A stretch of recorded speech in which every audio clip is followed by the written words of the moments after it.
विकास, प्रगति, आधुनिकता, ये शब्द सुनने में अच्छे लगते हैं, लेकिन जब विकास की रफ्तार पर्यावरण से आगे निकल जाए तो हवा जहरीली हो जाती है, पानी काला पड़ जाता है और इंसान धीरे धीरे बीमार होने लगता है। 2 सरकारी अधिसूचनाएं 1 अक्टूबर और 3 अक्टूबर 2025। भारत सरकार के पर्यावरण मंत्रालय ने 2 नई अधिसूचनाएं जारी की। पहली, सामान्य अपशिष्ट उपचार स्वतंत्र यानी CETP को एनवायरमेंटल क्लियरेंस से छूट। दूसरी, नगर निगम के कचरा प्रबंधन प्लांट यानी CMSWMF को भी वही छूट। मतलब अब इन प्लांट्स को प्रोजेक्ट शुरू करने से पहले पर्यावरण मंजूरी लेनी जरूरी नहीं होगी। सरकार कहती है इससे विकास तेज होगा और सिस्टम कम रेड मैप होगा। लेकिन सवाल उठता है, क्या इससे पर्यावरण सुरक्षित होगा? CETP की छूट, छिपे खतरे। CETP यानी कॉमन इफ्लुएंट ट्रीटमेंट प्लांट्स, उद्योगों के अपशिष्ट को साफ करने वाले प्लांट। अब इन्हें पूर्व पर्यावरण की मंजूरी नहीं चाहिए। पर सोचिए, अगर निगरानी ढीली हुई तो वही गंदा पानी नदियों में बहेगा, खेतों में पहुंचेगा और हमारे खाने में घुल जाएगा। जीरो लिक्विड डिस्चार्ज सिस्टम हर जगह काम नहीं करता। भारत में हजारों छोटे उद्योग हैं जहां यह तकनीक या तो महंगी है या सिर्फ कागजों में मौजूद है। कई CETP आज भी पुराने सिस्टम पर चल रहे हैं जहां रिपोर्ट फाइनल होती है लेकिन सैंपल टेस्ट ही नहीं होता। जब मंजूरी की प्रक्रिया हटा दी जाती है तो जवाबदेही भी कम हो जाती है और प्रदूषण बढ़ता जाता है। CMSWMF की छूट, कचरे से खतरा।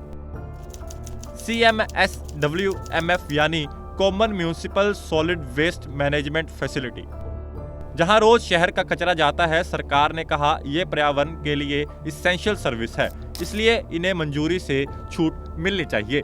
पर जमीन पर सच्चाई कुछ और है। भारत के कई डंप यार्ड में आग लगना आम बात है।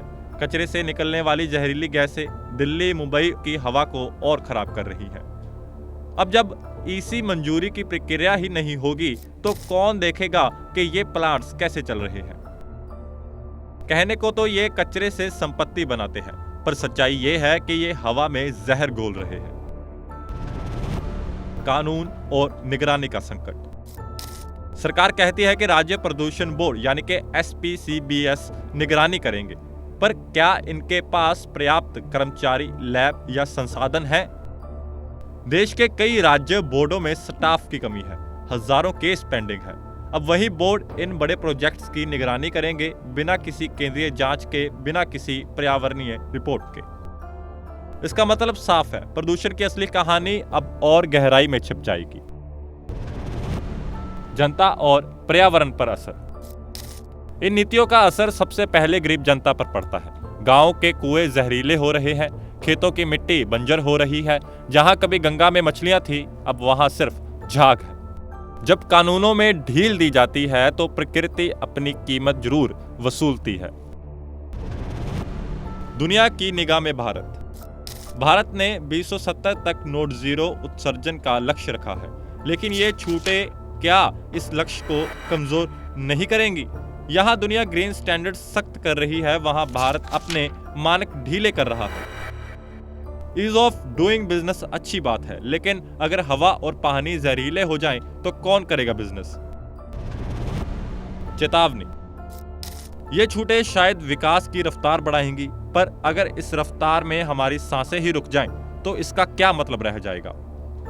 प्रकृति को कानून से नहीं, जिम्मेदारी से बचाया जाता है। विकास जरूरी है, पर बचे रहना उससे भी जरूरी। छूट का असर, सोचिए, सांस लीजिए, सवाल कीजिए।